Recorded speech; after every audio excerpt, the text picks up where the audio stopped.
por la invitación y bueno, gustosa de compartir este espacio con dos queridas amigas y colegas con las que he tenido oportunidad de convivir y de trabajar en bastantes oportunidades.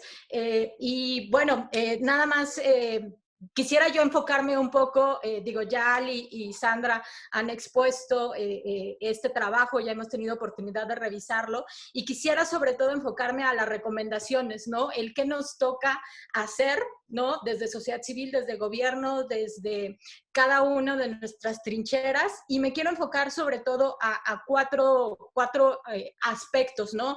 El enfoque multicultural y el enfoque de género que necesitamos precisamente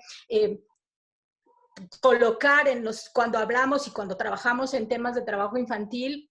Digo, quisiera sobre todo colocar que desafortunadamente esta nueva realidad que estamos viviendo con la pandemia por COVID-19 ha hecho inclusive más visible, por ejemplo, que son las niñas y las adolescentes las que realizan en mayor medida estas actividades de cuidado y del hogar, ¿no? Este trabajo invisible para las mujeres y ahora más invisible para niñas y adolescentes, ¿no? Entonces es necesario forzosamente colocar este enfoque de género.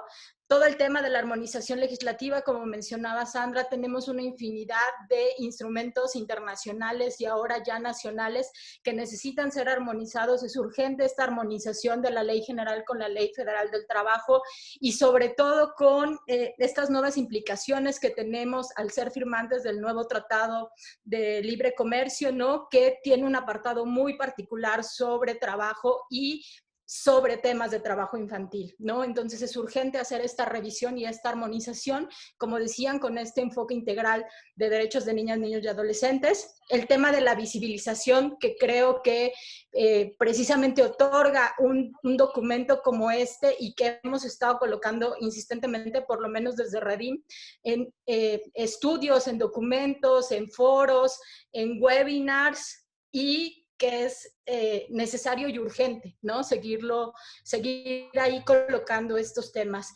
Tenemos, por ejemplo, datos del INEGI, del módulo de trabajo infantil, que ya son del 2017, que tenemos 3.2 millones de niñas, niños y adolescentes de 5 a 17 años en una condición de trabajo infantil en México. Afortunadamente ya está casi por cerrarse el módulo de trabajo infantil que se levantó el año pasado, ¿no? En la mañana Ricardo Bucio nos estaba comentando precisamente en un webinar que tuvo con nosotros, que esperemos que ya en 1 o 2 semanas tengamos estos datos, que desafortunadamente no van a plantear la realidad de este 2020, pero bueno, son un piso que nos va a permitir saber en dónde están estos niños, estas niñas, en qué condiciones están y hacia dónde tenemos que enfocar nuestros esfuerzos. Y como decía Sandra, ¿no? Al final, casi cerrando su participación, la no criminalización de la pobreza y el aporte, sí, reconocer el aporte que también realizan los niños y niñas trabajadores que por diversas situaciones realizan una actividad económica, ¿no? Esta pandemia nos está marcando con crudeza estas profundas desigualdades que existen en nuestro país, en otros países de Latinoamérica también, y que sí o sí tienen que salir a trabajar, ¿no? Y que, pues desafortunadamente también van a ser a aquellas personas a las que se recurra porque es desafortunadamente una mano de obra que requiere menos requisitos, que es que es más invisible, que se paga menos y que esta necesidad de urgencia de tener recursos o cubrir con las necesidades básicas, pues hace que niñas y niños tengan que incorporarse a esas actividades laborales.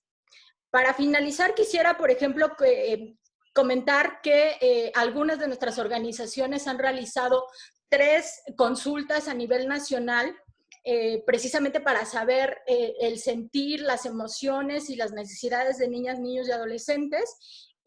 Son organizaciones como Melel Xojobal, como Desarrollo Educativo en Niños, CEINAC y NIMA en Guanajuato, y que nos dan algunas cifras y algunas datos sobre trabajo infantil. Digo, estas encuestas hablan de muchos otros temas, me refiero aquí únicamente a temas de trabajo infantil o de necesidades financieras o preocupaciones que ellas tienen. Por ejemplo, NIMA, una organización que trabaja en León, Guanajuato, refiere que, por ejemplo, el 79% de las y los adolescentes que participaron en esta encuesta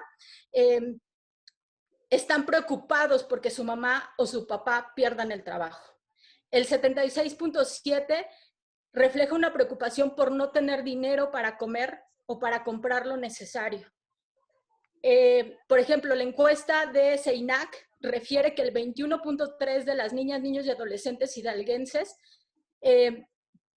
alguna de las personas o algún referente familiar perdió su trabajo durante este tiempo de pandemia.